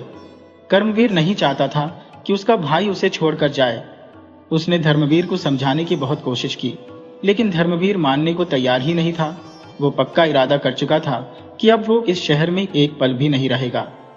जाने से पहले धर्मवीर ने उस कुएं के पास एक छोटा सा पौधा लगाया और कहने लगा, भाई, मैं अपनी किस्मत आजमाने के लिए जा रहा हूं। मेरे पीछे से तुम इस पौधे का ध्यान रखना। समय के साथ साथ ये पौधा बड़ा होता जाएगा, लेकिन याद रखना, जब तक ये पौधा हरा भरा रहे तो समझना कि तुम्हारा भाई बिल्कुल ठीक और सलामत है। पर जब ये पेड़ मुरझाने लगे तो समझ जाना कि तुम्हारे भाई पर कोई बड़ी मुसीबत आ गई है। इतना कहकर धर्मवीर घोड़े पर सवार हुआ और उस नगर को छोड़कर चल दिया। पीछे से उसका भाई कर्मवीर रोता ही रह गया, लेकिन धर्मवीर ने एक बार भी पीछे मुड़कर नहीं देखा। वो तो अपनी किस्मत बनाने के लिए निकल पड़ा था। वो अगले कई दिनों तक सफर करता रहा, घने जंगलों और ऊंचे ऊंचे पहाड़ों से गुजरता रहा, और फिर एक ऐसी जगह पर पहुंचा जहां एक चरवाहा अपनी भेड़ों को चरा रहा था। धर्मवीर ने देखा कि उसकी भेड़ें एक सूखी और बंजर जमीन पर घास ढूंढ रही है, जबकि पास में ही एक हरा भरा मैदान था जहां पर खूब सारी घास उगी हुई थी। धर्मवीर ये देखकर बड़ा हैरान हुआ और उसने चरवाहे से पूछा, अरे भाई चरवाहे, तुम अपनी भेड़ों को इस बंजर जमीन पर क्यों चरा रहे हो? वो सामने हरे भरे मैदान में क्यों नहीं ले जाते जो घास से भरा हुआ है? चरवाहे ने उदास होकर कहा, भाई, वो हरा भरा मैदान असल में भेड़ियों का इलाका है, और उन भेड़ियों के झुंड का सरदार एक बहुत ही खतरनाक भेड़िया है। कोई भी वहां जाने की हिम्मत नहीं करता। जो भी आज तक उस तरफ गया है वो भेड़ियों का शिकार बन गया। चरवाहे की बात सुनकर धर्मवीर बिल्कुल नहीं डरा, क्योंकि वो एक बहादुर बाप का बेटा था। उसने चरवाहे से कहा, तुम मुझे उन भेड़ियों का ठिकाना दिखाओ। चरवाहे ने डरते हुए कहा, अरे भाई, ये बहुत खतरनाक हो सकता है। तुम भला अकेले क्या कर सकोगे? धर्मवीर ने उसे जोर देकर कहा कि वो सिर्फ दूर से ही भेड़ियों का ठिकाना देखना चाहता है। चरवाहा उसे एक पहाड़ी के पीछे ले गया, जहां से भेड़ियों की गुफा साफ देखी जा सकती थी। धर्मवीर ने देखा कि वहां पर सिर्फ एक भेड़िया नहीं, बल्कि भेड़ियों का पूरा झुंड था, और उस हरे भरे मैदान पर बस उन्हीं का राज्य था। धर्मवीर ने चरवाहे से कहा, तुम चिंता मत करो, मेरे पास एक उपाय है जिससे इन भेड़ियों का काम तमाम किया जा सकता है। उसने चरवाहे को बताया कि वो एक बड़ा सा गड्ढा खोदेंगे और उसमें एक मांस का टुकड़ा रखेंगे। गड्ढे के ऊपर एक बड़ा सा जाल लटकाया जाएगा जो एक पेड़ से बंधा होगा। जब भेड़िए मांस की महक सूंघते हुए गड्ढे में गिरेंगे तो ऊपर से जाल गिरा दिया जाएगा, और इस तरह से हम भेड़ियों को फंसा लेंगे और अपनी अपनी तलवारों से उन पर हमला कर देंगे। चरवाहे को धर्मवीर की यह तरकीब बहुत पसंद आई। अगली सुबह वे दोनों काम पर लग गए। उन्होंने एक बड़ा सा गड्ढा खोदा और उसमें मांस का एक बड़ा टुकड़ा रख दिया। जाल को पेड़ से बांध दिया गया। इसके बाद वे दोनों पास के ही एक पेड़ के पीछे छिप गए।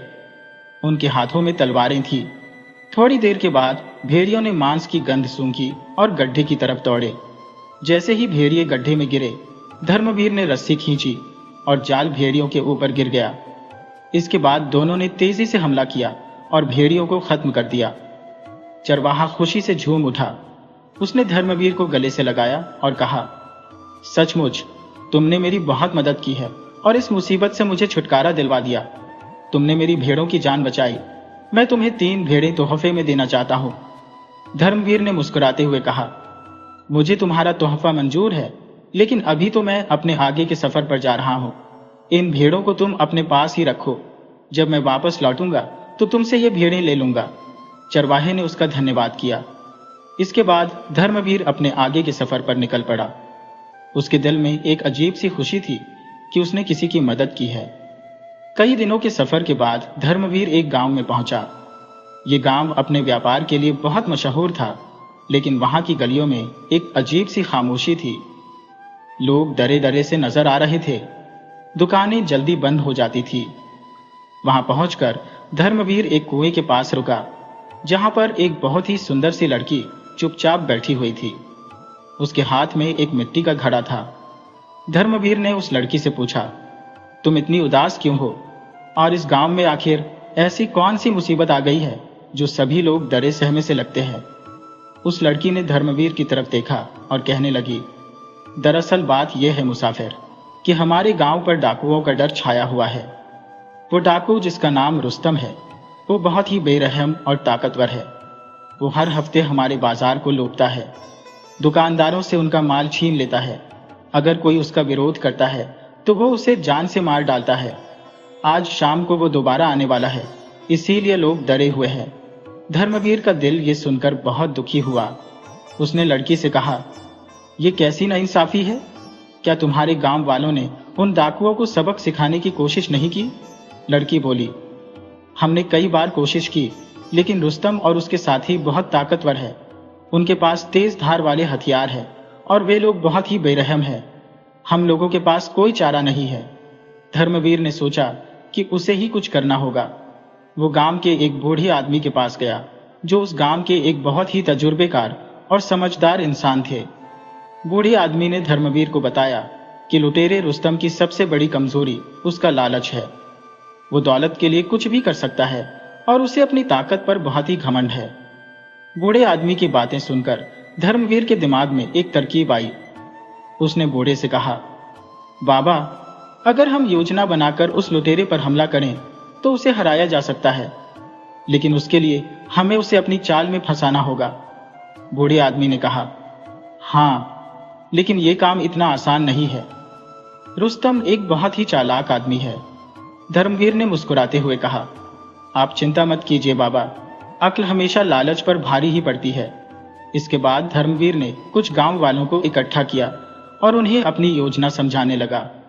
उसने गांव के बाजार में एक नकली खजाने की अफवाह फैला दी कि एक व्यापारी ने अपना सोना एक खुफिया तहखाने में छिपाया है। धर्मवीर ने गांव वालों को हिदायत दी कि वो बाजार को खाली छोड़ दें और अपने अपने घरों में जाकर छिप जाए।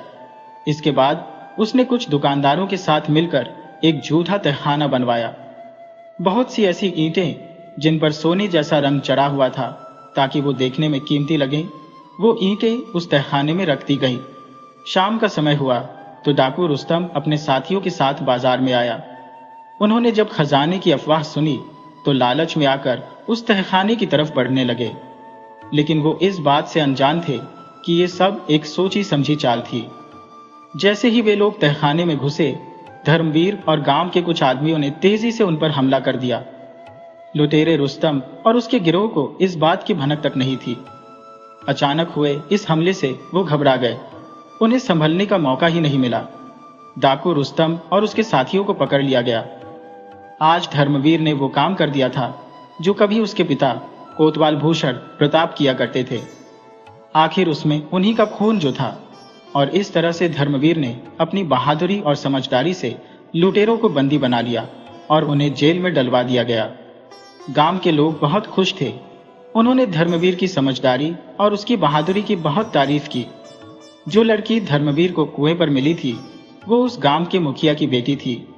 उसने धर्मवीर का बहुत शुक्रिया किया और फिर वो धर्मवीर को अपने पिता से मिलवाने ले गई। उस लड़की का नाम शीतल था। शीतल के पिता यानी गांव के मुखिया ने जब धर्मवीर को देखा और उसकी बहादुरी के बारे में सुना, तो वो भी उसकी तारीफ करते हुए कहने लगे, बेटा, तुमने हमारे गांव की एक बहुत बड़ी मुसीबत को दूर किया है। मैं चाहता हूं कि तुम हमारे साथ ही रहो और मेरी बेटी शीतल से शादी कर लो। धर्मवीर पहले तो सोच में पड़ गया, लेकिन शीतल की खूबसूरती और उसके अच्छे व्यवहार को देखकर वो तैयार हो गया। गांव में अगले 7 दिनों तक जश्न मनाया गया। धर्मवीर और शीतल की शादी हो गई। धर्मवीर अब मुखिया की हवेली में ही रहने लगा था, लेकिन उसका दिल अब भी अपने भाई कर्मवीर के लिए धड़कता था। वो कई बार सोचता कि मेरा भाई किस हालत में होगा, आखिर वो मुझसे कब मिलेगा। इसी तरह से कुछ दिन बीते। एक दिन धर्मवीर का मन शिकार करने का हुआ और वो जंगल की तरफ निकल गया। मुखिया ने उसे सावधान किया था कि पास के ही पहाड़ पर एक खतरनाक जादूगर रहता है, जो अपनी जादुई छड़ी से लोगों पर जादू कर देता है। धर्मवीर ने उससे वादा किया था कि वो पहाड़ के पास नहीं जाएगा, लेकिन जब वो एक शिकार का पीछा कर रहा था तो पीछा करते करते उस पहाड़ तक पहुंच गया जहां पर उस जादूगर की गुफा थी। अनजाने में धर्मवीर उस गुफा के पास पहुंच गया। जादूगर गुफा के बाहर खड़ा अपनी कोई पूजा पाठ कर रहा था। जैसे ही जादूगर ने धर्मवीर को देखा, उसने अपनी छड़ी को घुमाया और धर्मवीर की तरफ इशारा किया। उसके ऐसा करते ही धर्मवीर और उसका घोड़ा दोनों जमीन पर गिर पड़े और बेहोश हो गए। जादूगर हंसता हुआ अपनी गुफा में वापस चला गया। दूसरी तरफ उसका भाई कर्मवीर अपने गांव के कुएं के पास बैठा हुआ था। जब उसने देखा कि धर्मवीर का लगाया हुआ पेड़ अचानक मुरझाने लगा है तो उसका दिल धक से रह गया।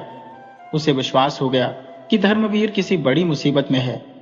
कर्मवीर ने फौरन अपना घोड़ा तैयार किया और अपने भाई की तलाश में निकल पड़ा। रास्ते में कर्मवीर उस चरवाहे से मिला जिससे धर्मवीर मिला था। चरवाहे ने उसे धर्मवीर समझकर कहा, अरे मुसाफिर, तुम्हारी भेड़ों ने बच्चे दिए हैं और अब वे 3 से 12 हो चुकी हैं, उन्हें लेते जाओ। कर्मवीर ने कहा, वो मेरा भाई धर्मवीर होगा, क्या तुमने उसे देखा है? वो किस तरफ गया है? चरवाहे ने उसे बताया कि कई दिन पहले धर्मवीर यहां से गुजरा था। कर्मवीर ने अपना आगे का सफर जारी रखा और फिर वो उस गांव में जा पहुंचा जहां पर धर्मवीर ने लुटेरों को हराया था। गांव वालों ने कर्मवीर को देखा तो उसे धर्मवीर समझकर उसकी आवभगत करने लगे, लेकिन कर्मवीर ने बताया कि वो उसका भाई है। इसके बाद गांव वाले उसे मुखिया की हवेली पर ले गए। उसने मुखिया से धर्मवीर के बारे में पूछा। मुखिया ने बताया कि धर्मवीर शिकार खेलने के लिए गया था और मुझे लगता है कि शायद वो जादूगर के हाथों में फंस गया है। कर्मवीर ने कहा, मैं अपने भाई को बचाऊंगा, चाहे मेरी जान ही क्यों न चली जाए। मुखिया ने कर्मवीर से कहा, तुम ठहरो, तुम अकेले उसका कुछ नहीं बिगाड़ सकोगे। इसके बाद मुखिया ने गांव के कुछ समझदार लोगों को बुलाया और वे सभी मिलकर जादूगर से धर्मवीर को छुड़ाने की तरकीब सोचने लगे। गांव के एक बूढ़े वैद्य ने बताया कि उसके पास एक ऐसी जड़ी बूटी है, अगर वो जड़ी बूटी उस जादूगर की गुफा के बाहर जाकर जला दी जाए तो उसके धुएं की चपेट में आते ही जादूगर बेहोश हो जाएगा और फिर हम वहां से धर्मवीर को छुड़ा सकते हैं। कर्मवीर ने वो जड़ी बूटी ली और उन्हें लेकर जादूगर की गुफा की तरफ बढ़ने लगा।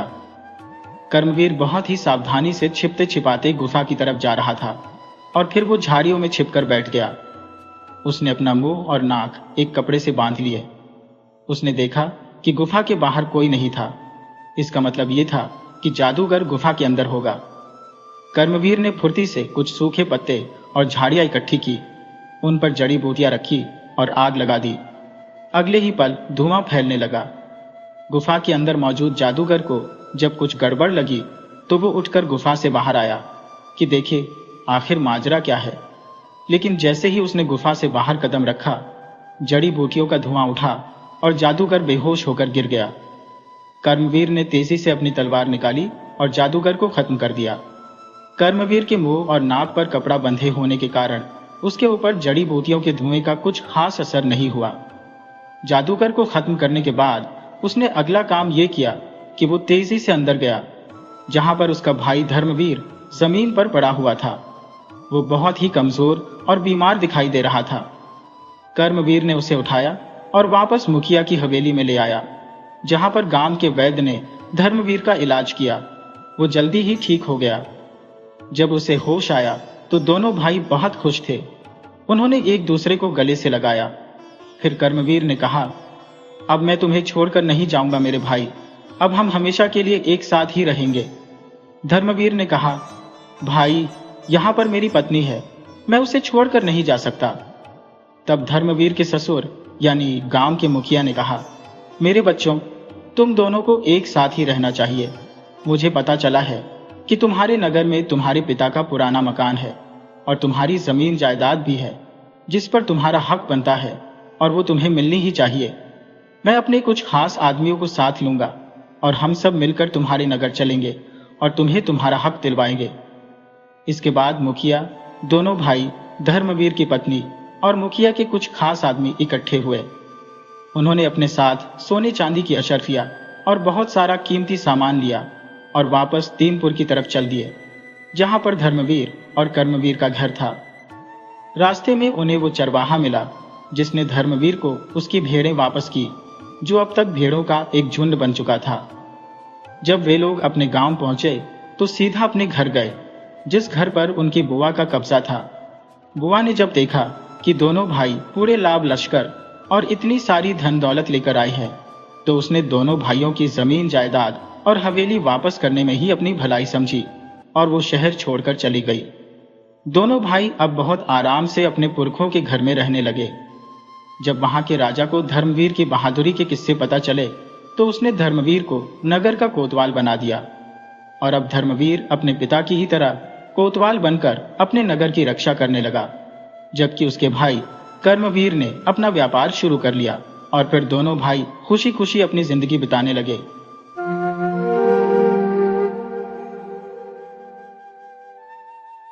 एक छोटे से गांव में श्याम नाम का एक तेली अपनी जीवन संगिनी के साथ रहता था। उनका पुश्तैनी काम था कोल्हू से तेल निकालना, उसे बेचना और इसी से अपनी रोजी रोटी चलाना। श्याम और उसकी पत्नी का विवाह हुए कई बरस हो गए थे। पूरे 8 साल बीत चुके थे, मगर उनकी सोनी गोद में कोई किलकारी नहीं गूंजी थी। श्याम के माता पिता भी अब इस दुनिया में नहीं रहे थे। पति पत्नी दोनों ही भगवान भोलेनाथ के पक्के भक्त थे। वे पूरी लगन और श्रद्धा से भगवान शिव की पूजा अर्चना करते और नियमित रूप से मंदिर जाते थे। जब तेली और उसकी पत्नी मंदिर जाते थे तो गांव के कुछ लोग उन्हें देखकर मुंह बनाते और कई तो ताने भी कसते। इन बातों से तेली की पत्नी का मन छोटा हो जाता और वह उदास हो जाती थी। तब श्याम घर आकर अपनी पत्नी को समझाता, देखो हमारी प्यारी, हमें दूसरों की बातों पर कान नहीं देना चाहिए। लोगों का तो काम ही है दूसरों के जीवन में नुक्स निकालना, कमियां ढूंढना। इसलिए तुम बस भगवान की भक्ति पर ध्यान दो। देखना, एक दिन भगवान तुम्हारी झोली खुशियों से भर देंगे। श्याम अपनी पत्नी को अक्सर यही भी कहता कि जैसे गली में कुत्ते भौंकते रहते हैं, लेकिन हाथी अपनी मस्त चाल चलता रहता है। कुत्तों के भौंकने से उसे कोई फर्क नहीं पड़ता, वैसे ही हमें भी इन बातों से बेफिक्र रहना चाहिए। उसकी पत्नी अब अपने पति की बात मानती, पूजा पाठ करती, घर के सारे काम निपटाती और फिर कोल्हू पर बैठकर तेल निकालती। यह उनकी रोज की दिनचर्या थी। तेल बेचकर जो भी कमाई होती उसी से उनका घर गृहस्थी चलती थी।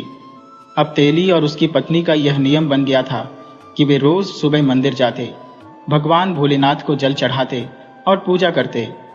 तेली की पत्नी सुबह जल्दी उठ जाती, पूरे आंगन में झाड़ू लगाती, नहा धोकर मंदिर जाती, तुलसी को जल देती, सूर्य नारायण को अर्घ्य देती और आटे की लोई बनाकर गाय को खिलाती, क्योंकि वह बहुत ही धार्मिक और सेवाभावी महिला थी। चिड़ियों के लिए भी दाना डालती, उसके बाद ही वह भोजन ग्रहण करती थी। धीरे धीरे समय बीतता गया और भगवान भोलेनाथ की ऐसी कृपा हुई कि तेली की पत्नी गर्भवती हो गई। 9 महीने का समय भी जल्द ही पूरा हुआ और उसके गर्भ से 2 जुड़वा कन्याओं ने जन्म लिया। दोनों बेटियां इतनी सुंदर थी कि तेली और उसकी पत्नी की खुशी का ठिकाना न रहा। तेली की पत्नी के माथे पर लगा बांझपन का कलंक अब मिट चुका था। उनके घर में लक्ष्मी के रूप में 2 प्यारी कन्याएं आई थी। तेली और उसकी पत्नी ने मिलकर अपनी बेटियों का नाम जमुना और कालिंदी रखा। दोनों बहनें इतनी खूबसूरत थी कि अपनी मां के आंचल में वे ऐसे पलने लगी जैसे 2 नन्हे फूल। पिता भी अपनी पुत्रियों को देखकर फूले नहीं समाते थे। दोनों माता पिता बहुत खुश थे और खुशी खुशी जीवन बिता रहे थे, क्योंकि उन्हें ज्यादा की चाह नहीं थी। जो मिलता था उसी में वे संतोष करते थे। मगर समय हमेशा एक जैसा नहीं रहता। समय तो अपनी करवट बदलता ही है। ऐसा ही अचानक एक दिन तेली की पत्नी बीमार पड़ गई। तेली ने कई वैद्यों से उसका इलाज करवाया, पर उसकी पत्नी ने अब चारपाई पकड़ ली थी। किसी भी दवाई से उसे आराम नहीं मिल रहा था। तेली अब बहुत परेशान था, क्योंकि उसकी बेटियां अभी सिर्फ 3 साल की छोटी छोटी बच्चियां थी। तेली पर घर की सारी जिम्मेदारी आ गई थी। उसे दोनों बच्चियों को भी संभालना था और बीमार पत्नी की सेवा भी करनी थी। यह सब देखकर तेली की पत्नी मन ही मन बहुत दुखी होती कि उसके पति को कितना कष्ट उठाना पड़ रहा है। यही गम उसे अंदर ही अंदर खाने लगा और एक दिन तेली की पत्नी का स्वर्गवास हो गया। अब तेली के सामने बड़ी मुश्किल खड़ी हो गई। वो बच्चियों को संभाले या तेल निकाले। अगर वह बच्चियों को साथ लेकर कोल्हू पर बैठकर तेल निकाल भी लेता तो तेल बेचने जाए तो बच्चियों को किसके भरोसे छोड़े। अब गांव के लोग कहने लगे, भाई श्यामू, तू अपना दूसरा विवाह कर ले। श्यामू के मन में भी अब दूसरे विवाह की इच्छा जागने लगी थी, क्योंकि वह भी मन ही मन चाहता था कि उसकी दूसरी शादी हो जाए। श्यामू की उम्र भी ज्यादा नहीं थी, मुश्किल से वह 30 साल का होगा। पहले के जमाने में शादियां जल्दी हो जाती थी, इसलिए अब भी श्यामू जवान ही था। रिश्तेदारों ने भी कहा, श्यामू, तेरा फैसला सही है, उम्र बहुत लंबी होती है, ऐसे समय कैसे कटेगा, लड़कियों को भी मां की जरूरत है। अब तेली ने अपने रिश्तेदारों और परिवार वालों की सलाह मानकर दूसरा विवाह कर लिया। दूसरी पत्नी घर में आ गई, मगर वह जमुना और कालिंदी को पसंद नहीं करती थी। वह छोटी छोटी जमुना और कालिंदी से घर के सारे काम करवाती। तेली को शुरू शुरू में अपनी बेटियों से बहुत प्यार था। उसकी दूसरी पत्नी तेली के सामने दोनों बेटियों से ऐसा प्यार दिखाती जैसे वह उनसे कितना स्नेह करती है। जब तेली तेल बेचने जाता तो उसकी पत्नी जमुना और कालिंदी से सारे काम करवाती। जमुना और कालिंदी अपने छोटे छोटे हाथों से काम करती। अगर कोई काम बिगड़ जाता तो तेली की दूसरी पत्नी यानी उनकी सौतेली मां उनकी खूब पिटाई करती। दोनों बेटियां डरी सहमी रहती। जब उनका पिता प्यार से उनसे पूछता तो वे बस एक ही बात कहती, पिताजी, हमारी मां कहाँ है। तब तेली अपनी बेटियों से कहता, बेटी, यही तुम्हारी मां है। तब छोटी सी जमुना और कालिंदी दोनों बहनें कहती, लेकिन पिताजी, हमारी अपनी मां कहाँ है जो हमें प्यार करती थी। तब तेली कहता, बेटी, तुम्हारी मां भगवान के घर चली गई है, अब वह भगवान के पास है। तब तेली की छोटी छोटी बेटियां कहती, तो फिर हम अपनी मां को कैसे वापस लाएंगे। तब तेली उनका मन रखने के लिए कहता, भगवान की पूजा करो, भगवान तुम्हारी मां वापस लौटा देंगे। अब दोनों बहनों के मन पर अपने पिता की बात बैठ गई थी। वैसे भी माता पिता के संस्कार बच्चों में आते हैं। कालिंदी और जमुना की मां बहुत पूजा पाठ किया करती थी, तो उनके गुण भी उनकी बेटियों में आ गए थे। अब धीरे धीरे समय बीता। कालिंदी और जमुना अब 6 साल की हो गई थी। वे छोटे छोटे कदम भरती हुई मंदिर जाती, छोटा सा लोटा जल का लेती, भोलेनाथ का जलाभिषेक करती और घर आ जाती। यह देखकर उनकी सौतेली मां जल भुनकर रह जाती, लेकिन श्यामू के आगे कुछ नहीं बोलती थी।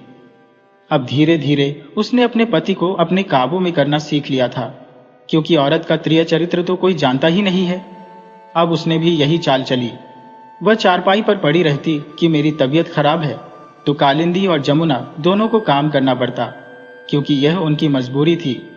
अब श्यामू को भी यह डर बैठ गया था कि पहली पत्नी तो चली गई थी, कहीं दूसरी भी न चली जाए। अब जो श्यामू की पत्नी कहती वही श्यामू कहने लगा। धीरे धीरे श्यामू तेली का मन अपनी दोनों बेटियों से हट गया। अब तो घर में सिर्फ उसकी पत्नी का राज्य था, जैसा वह कहती वैसा ही होता। श्यामू आंखों देखी देखकर भी चुप रह जाता। उसका अपनी बेटियों से मोह भंग हो चुका था, क्योंकि उसे तो यह चिंता सताने लगी थी कि अगर पत्नी मर गई तो फिर मेरा जीवन कैसे चलेगा। अब धीरे धीरे समय बीतता गया। कालिंदी और जमुना 12 साल की हो गई थी। जब कालिंदी और जमुना 12 वर्ष की हुई तब तेली की पत्नी कहने लगी, देखो जी, अब हमारी उम्र बढ़ रही है, आप कब तक यह काम करोगे। आप कोल्हू पर बैठकर तेल निकालते हो तो दोनों बेटियों को कहो ये तेल बेचकर आया करेंगी। अब जो उनकी सौतेली मां थी वह दोनों बेटियों को एक घड़े में तेल भरकर उनके सिर पर रख देती और कहती कि दोनों बहनें जाओ और इस तेल को बेच कर आओ और सारे पैसे मुझे दो। अगर जरा सा भी तेल बच गया तो तुम्हारी खाल उधेड़ दूंगी। अब दोनों बहनें तेल बेचने जाती। जो तेल बिक जाता वह तो ठीक था, लेकिन जो बच जाता तो वे क्या करती। किसी को जबरदस्ती तो बेच नहीं सकती थी, इसलिए एक दिन जो तेल बचा तो उन्होंने सोचा क्यों न महादेव के मंदिर चलें और महादेव को तेल लगाए, क्योंकि कितने लोग तो खाली जल का लोटा लाते हैं और महादेव पर ढाल देते हैं। उन्हें तेल तो कोई नहीं लगाता, स्नान कराने के बाद तो तेल भी लगाना चाहिए ना। दोनों बहनें जाती और महादेव के तेल से अच्छे से मालिश करके और भाग आती, क्योंकि बचपना था, वे क्या जानती थी। अब उन्होंने यह नियम ले लिया, जब भी तेल बच जाता महादेव पर चढ़ाकर आ जाती। अब धीरे धीरे समय बीतने लगा। जो पैसे होते माँ को दे देती, जो कम होते तो माँ से मार खानी पड़ती। कई बार उनकी सौतेली माँ उन्हें भोजन भी नहीं देती थी। अगर वे भोजन करने बैठती तो कई बार उनके हाथों से छीन लेती थी। बेचारी दोनों बहनें बड़ी दुखी, क्या कर सकती, वे माता थी। पिता ने भी मुंह मोड़ लिया था। दोनों बड़ी दुखी थी। दोनों बहनें एक दिन तेल बेचने जा रही थी तो रास्ते में उन्होंने देखा कि कहीं पर शिव चर्चा चल रही थी। अब दोनों बहनें चर्चा में बैठ गई तो वहां की कथा, कहानी, भजन सुनने में उन्हें असीम आनंद आया और वे तेल बेचना ही भूल गई। सुबह से शाम हो गई। अब तेल कहाँ बेचने जाए? लड़की जात है, अंधेरा गिरने को है। दोनों बहनें मंदिर के पास खड़ी होकर रोने लगी कि आज तो मार लगेगी बहुत तगड़ी वाली। सुबह की भूखी प्यासी है। महादेव और माता पार्वती उसी समय वहां से निकलकर जा रहे थे। जब दोनों बेटियों का रोना उन्होंने सुना तो माता पार्वती बोली, हे महादेव, कोई दुखिया रो रहा है, कोई बच्ची है। महादेव कहने लगे, हे पार्वती, संसार सागर है, कोई दुखी है, कोई सुखी है। माता पार्वती तो ममता की मूर्ति है। वह कहने लगी, नहीं महादेव, आप जाइए, पहले देखिए कि कौन दुखिया रो रही है। अब महादेव जी जो गए, क्योंकि पार्वती की जिद के आगे तो उन्हें झुकना ही पड़ा। तो जानते तो सब थे, क्योंकि लीला है महादेव की। तो वह जाकर देखते हैं, दोनों बहनें रो रही है। पार्वती जी कहने लगी, महादेव इनसे पूछिए। तो दोनों कहती है कि महादेव जो एक बूढ़े बाबा का भेष बनाकर गए थे, और कहने लगी। माता पार्वती भी बुढ़िया बनकर पेड़ के नीचे खड़ी हो गई। महादेव जाकर कहने लगे कि बेटी क्यों रो रही हो? तो दोनों बेटियों ने रो रो कर अपनी कहानी बताई कि आज हम तेल चढ़ाने जा रहे थे, तो इतना तेल तो मंदिर में भी नहीं चढ़ा सकते, घड़ा भरा हुआ है। आज हमारी माता हमें बहुत मारेगी, खाना भी नहीं देगी। यही सोच सोच कर हम रो रहे हैं। आज तो डंडे से पिटाई करेगी, पूरा शरीर सुजाकर रख देगी। अब महादेव जी को उन बच्चियों पर दया आ गई। महादेव जी ने उनका सारा तेल खरीद लिया और बोले, कितना पैसा हुआ? वे बोली, 50। अब 50 महादेव जी ने उन्हें 100 का नोट दिया। बोले, बेटी खुश होकर घर जाओ। अब दोनों बेटियां खुश थी, दोनों घर गईं। सौतेली माँ बोली, तेल बेच आई? वे बोली, हाँ, आज तो हमारा सारा तेल बिक गया, और रुपये 100 माँ के हाथ पर रख दिए। लेकिन दोनों बहनें कथा कहानी सुनकर, शिव चर्चा सुनकर बड़ी प्रसन्न थी। भोले के प्रति उनकी जो भक्ति भावना जागृत हो रही थी। अब वे दोनों अगले सोमवार का इंतजार करने लगी। एक एक करके दिन बीतने लगे। इतवार की रात को दोनों बहनों को नींद नहीं आई। कहने लगी कि सुबह जल्दी चलना है, चर्चा सुनेंगे। दोनों बहनें सुबह जल्दी उठी, खाना बनाया, घर का काम निपटाया और बोली, माँ जल्दी जाएंगी तो जल्दी तेल बेच देंगे, नहीं तो ग्राहक चले जाते हैं। सौतेली माँ भी खुश हो गई और उन्हें जाने दिया। दोनों बहनें गईं तो देखा मंदिर के पास चर्चा हो रही है। काफी भीड़ लगी हुई है।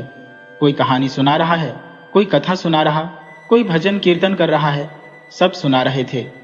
अब दोनों बहनों की बारी आई। उन्होंने भी अपनी दुख भरी कहानी सुना दी। सब लोग उनकी कहानी सुनकर उनकी आंखों में आंसू आ गए। अब उन्हें लोगों को जो उन लड़कियों से बड़ी हमदर्दी हो गई। सब लोग उनकी सहायता करने के लिए उठे, उनका तेल खरीद लिया। अब वे दोनों चल दी तो बाहर उन्होंने एक बूढ़े बाबा को देखा जो कि महादेव थे। पिछले सोमवार को भी उन्हें मिले थे। बूढ़े बाबा को देखकर दोनों कहने लगी, अरे बाबा, आप तो वही हो जो हमें हमारा तेल खरीदा था। तो बाबा बोले, हाँ बिटिया, मैं वही हूँ। तो बोले, बिटिया कहाँ से आ रही हो, आज तेल बेच दिया? हाँ बाबा, आज तो कथा में सब लोगों ने हमारी आप बीती सुनी तो सबने हमारा तेल खरीद लिया। बाबा बोले, खुश रहो बच्चों। बोली, बाबा। लेकिन बाबा बोले, अब तुमने कथा में क्या सुना? तो वह बताने लगी, हमें कथा सुनना बड़ा अच्छा लगा। भोले बाबा के बारे में जाना कि कथा सुनने का कितना पुण्य मिलता है, सारे पाप कट जाते हैं, मन मांगी मुराद पूरी होती है। बाबा बोले, तो बेटा तुम भी अपने घर जाकर कथा कराओ। बोली, बाबा मन तो बहुत है कथा कराने का, लेकिन सौतेली माँ है और पिताजी कुछ कहते नहीं, उल्टा हमें ही डांटते हैं। अगर कुछ हो गया तो हमें बहुत मारेगी माँ हमारी, हमें कथा नहीं कराने देगी। तब भोले बाबा बोले, तुम चिंता न करो, तुम मेरी कथा कराओ और यह लो रुपये 200। तुम इनसे प्रसाद, फूल माला जो भी लाना है सब सामान खरीद लेना। दोनों बहनें खुशी खुशी चल दी। सोमवार का इंतजार करने लगी। सोमवार आ गया। सोमवार को कहने लगी, माँ, हम जो अपने घर कथा कराना चाहते हैं। अब सौतेली माँ तो यह सुनकर भड़क उठी। जरूर इन्होंने तेल में से पैसे बचाए होंगे, नहीं तो इनके पास सामान खरीदने के लिए पैसे कहाँ से आए। सौतेली माँ ने तलाशी ली। जो भोले बाबा ने पैसे दिए सारे छीन लिए। बोली, तुम मुझसे ही जो चालाकी करती हो, पैसे बचाती हो, तुम्हें अभी कथा कराती हो। ये कहकर 2-2 डंडे लगा दिए दोनों बहनों में। दोनों रोने सुबकने लगी। कहने लगी, माँ, आप पैसे ले लो, हम जो ऐसे ही कथा करा लेंगे। अब सौतेली माँ ने छिड़कर कहा कि जाओ, बाहर आंगन में जो करना है करो। अब दोनों बहनें खुश हो गईं। कालिंदी जो बगीचे में गई, फूल माला, फूल तोड़ने, भांग धतूरा जो भी था तोड़ लाई। फल के 2 अमरूद भी तोड़ लाई, क्योंकि गांव में तो फल के पौधे होते हैं, तो तोड़ लाई। क्योंकि पैसे तो माँ ने छीन लिए, इसलिए बादाम, मिश्री, सुपारी यह चीज तो नहीं ला पाई प्रसाद के लिए। आज जो जमुना थी वह घर घर बुलावा देने चली गई कि आज हमारे यहाँ कथा है। अब दोनों बहनें कथा करने के लिए बैठ गईं। आंगन भर गया। काफी लोग आए कथा सुनने के लिए। भोले बाबा की महिमा थी। अब भोले बाबा भी एक ब्राह्मण का रूप धरकर कथा सुनाने आ गए। अब तो कालिंदी और जमुना बहुत खुश थी कि पंडित जी भी आ गए कथा सुनाने के लिए। उन्होंने कथा सुनानी आरंभ की। कथा प्रारंभ हुई। जब स्वयं भोलेनाथ कथा सुनाएंगे तो अमृत ही बरसेगा। अब तो वह कहने लगी, बाबा, जब चढ़ाने की बात आई, हमारे पास तो यह 2 अमरूद है, ये भांग धतूरा हम बगीचे से तोड़ लाए हैं। अब तो भोले बाबा बने पंडित जी कहते हैं, कोई बात नहीं बेटा, मेरा जो लालो इसमें सब फल फूल है, तुम चढ़ाओ। और परात में जैसे उन्होंने मखाने, मेवा निकालकर प्रसाद बनाया। क्या देखती हैं, कई मन प्रसाद हो गया। सब लोग आश्चर्य से देखने लगे। अरे, कालिंदी और जमुना ने कितनी प्रसादी चढ़ाई है। सब लोगों में भर भर कर प्रसाद बांटा गया। अब जब भोले बाबा कथा सुनाकर जाने लगे, तब दोनों बहनें कहने लगी कि पंडित जी, आप भी प्रसाद ले जाओ। और कहने लगे, भोले बाबा, हाँ हाँ, क्यों नहीं, मुझे भी प्रसाद दो। जैसे ही वो भोले बाबा के झोले में डालने लगी, तो भोले बाबा के झोले में एक महादेव की मूर्ति रखी हुई थी। दोनों बहनों ने वह मूर्ति देखी तो कहने लगी, बाबा, आपके झोले में तो भगवान भोलेनाथ की मूर्ति है। देखो कितनी लाओ, हम इसी की पूजा कर देते हैं। अब भोले बाबा थोड़े सकपका गए, क्योंकि अब तो वह कैसे मना करें। वो बोले, कुछ बहाना बनाकर, ठीक है, तुम मूर्ति को इतने प्रसाद चढ़ाओ, पूजा करो, मैं अभी आता हूं। ये कहकर भोले बाबा वहां से चले गए। अब क्या होता है कि दोनों बहनें जैसे ही भोले बाबा की पूजा करने लगी, फूल, प्रसाद, भांग, धतूरा चढ़ाने लगी। लेकिन दोनों इतनी बड़ी तो थी नहीं कि ज्ञान हो जाए। अभी 16-17 साल की अलहड़ लड़कियां थी। अब दोनों ने क्या किया, कहने लगी, ले भोले बाबा, प्रसाद खाओ। अब मूर्ति कहां से प्रसाद खाएगी। दोनों बैठ गईं। जब तक आप प्रसाद नहीं खाओगे, हम भी प्रसाद नहीं खाएंगे। अब तो भोले बाबा को मूर्ति से जो प्रकट होना पड़ा, छोटे से बच्चे बन गए। बच्चे बन गए तो कह रही, तुम तो थोड़ा प्रसाद खाते हो, छोटे बच्चे हो। थोड़ा और बड़े हो गए, थोड़ा और बड़े हो गए। ऐसे करके भोले बाबा 15-16 साल के लड़के बन गए। अब तो दोनों बहनें बड़ी खुश हुई। उन्हें खूब प्रसाद खिलाया। प्रसाद खिलाया तो अब भोले बाबा, जो अपने विराट रूप में आ गए, प्रसाद खिलाती गई प्रसन्नता से और दोनों बहनों को दर्शन दिए और बोले कि वो जमुना से और कालिंदी से कि मैं तुम दोनों की सेवा भावना और तुम्हारे सच्चे हृदय से मैं बहुत प्रसन्न हूँ, जो तुमने सच्चे मन से मुझे पुकारा है। मांगो, क्या मांगना चाहती हो। दोनों बहनें कहने लगी, प्रभु, मांगना क्या है, एक बेटी को क्या चाहिए, एक माँ चाहिए। हमारी माँ हमें लौटा दो प्रभु, अपनी माँ के बिना हम बहुत ही दुख पा रहे हैं।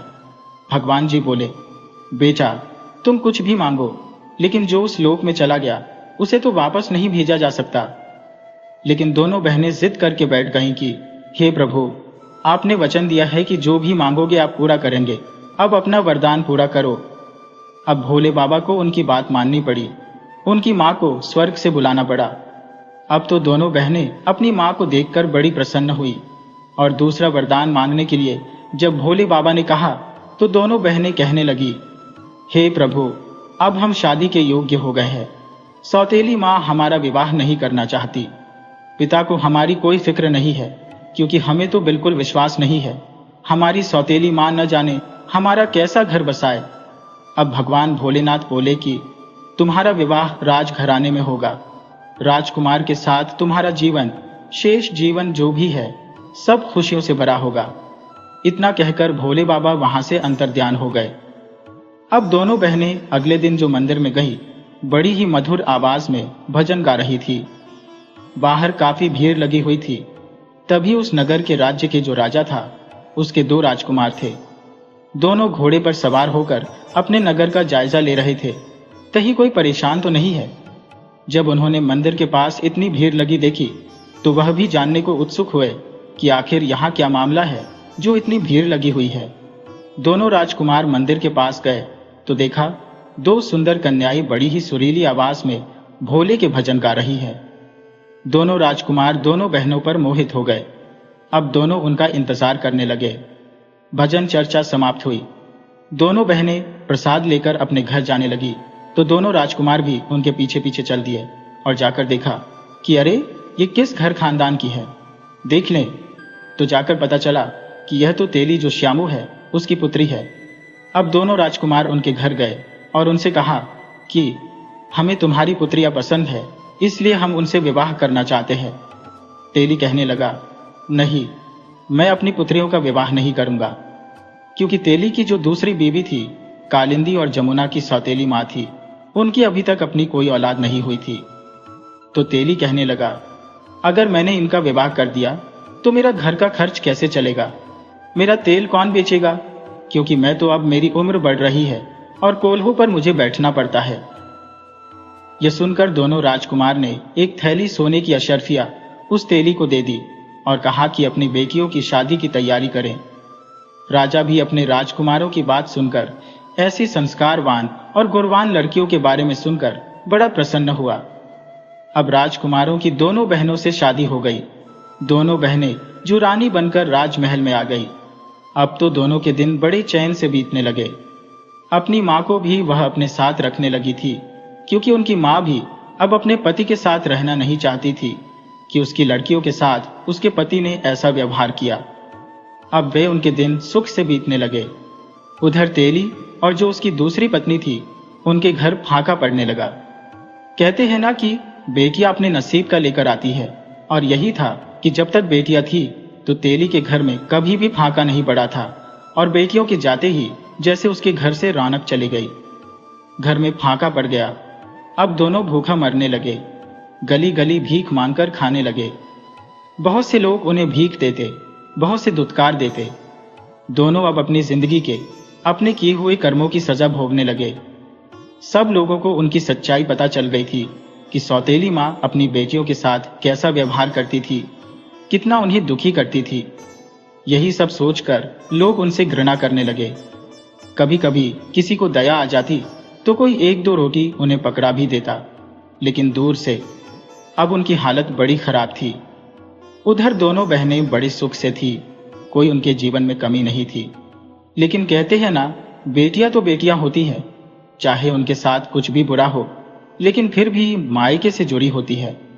अब जो कालिंदी और जो जमुना थी, उनको जब अपने सौतेली माता और पिता के बारे में पता चला तो उनका मन तो जो दया से भर उठा, करुणा से भर उठा। चाहे कुछ भी था तो उनका बाप, चाहे सौतेली माँ थी तो माँ, चाहे उसने उनके साथ कुछ भी बुरा किया। अब दोनों बहनें जब वह भीख मांगते घूम रहे थे, कपड़े फटे हुए थे, बिल्कुल भिखारियों जैसी हालत थी, तो दोनों बहनों ने देखा तो उनकी आंखों में आंसू आ गए अपने पिता की हालत देखकर और सौतेली माँ की। लेकिन कहते हैं ना, सबको अपने कर्मों का फल तो मिलता है। अब वे दोनों बहनें अपने सौतेली माँ को और अपने पिता को अपने राजमहल ले गईं। वहां पर उनकी अच्छे से देखभाल की। राज वैद्य को बुलाकर उनका अच्छे से इलाज कराया। लेकिन कहते हैं, देर सही, लेकिन भगवान के घर देर है, अंधेर नहीं। कर्मों का फल भोगना पड़ेगा। यही हाल जमुना और कालिंदी की मां के साथ हुआ, जो सौतेली मां थी।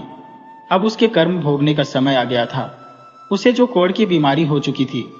कालिंदी और जमुना ने उनके इलाज में, उनकी सेवा में कोई कमी नहीं छोड़ी थी।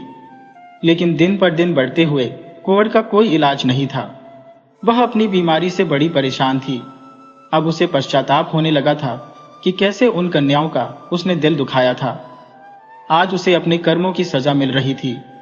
अब वह भगवान से दिन रात प्रार्थना करती कि हे प्रभु, मुझे मृत्यु दे दे, लेकिन ऐसे इस जीवन से मुझे छुटकारा दे। लेकिन जो कालिंदी और जमुना भगवान भोलेनाथ की परम भक्त थी, वह रोज मंदिर जाती, शिवलिंग पर जो जल चढ़ाती, उसे अपनी माँ के, सौतेली माँ के लिए लाती और उसको उसे जल में डालकर स्नान कराती और थोड़ा उसे पिलाती, जिससे उसकी माँ का कोढ़, जो अब इतना दुखदाई नहीं था, लेकिन अब उसे अपने किए पर बड़ा पछतावा होता। उसकी नजर अपनी बेटियों से मिल नहीं पाती थी। वह इसी सदमे में रहती थी कि उसने कितना बुरा उन बेटियों के साथ किया। लेकिन धीरे धीरे समय बीता और इसी गम ने धीरे धीरे उसकी बीमारी तो ठीक हो गई, उनकी सेवा भावना से और भगवान भोलेनाथ के चमत्कारी जल से। लेकिन वह अब यह बर्दाश्त नहीं कर पा रही थी कि जो उसने किया वह बिल्कुल ठीक नहीं किया था। यही गम उसे अंदर ही अंदर खाए जा रहा था और एक दिन वह परलोक सिधार गई। और जमुना और कालिंदी ने अपनी माँ की सेवा में कोई कसर नहीं छोड़ी थी। उन्होंने अपनी बेटी होने का फर्ज निभाया था। जैसा फल जो उनकी सौतेली माँ को मिला, ऐसा फल भगवान किसी को न दे। तो दोस्तों, यह थी जमुना और कालिंदी की कहानी, जो हमें सिखाती है कि कर्मों का फल जरूर मिलता है और नेक दिल से की गई सेवा कभी बेकार नहीं जाती। जीवन में भले ही कितनी भी मुश्किलें आ जाएं, सच्चाई और भगवान पर भरोसा हमें हमेशा सही राह दिखाते हैं। इस कहानी ने हमें यह भी सिखाया कि अपनों के प्रति दया और क्षमा का भाव रखना कितना जरूरी है। अगर आपको यह कहानी पसंद आई हो तो प्लीज हमारे चैनल को सब्सक्राइब करें, वीडियो को लाइक करें और शेयर करें और कमेंट्स करके हमें बताएं आपको यह कहानी कैसी लगी। राधे राधे।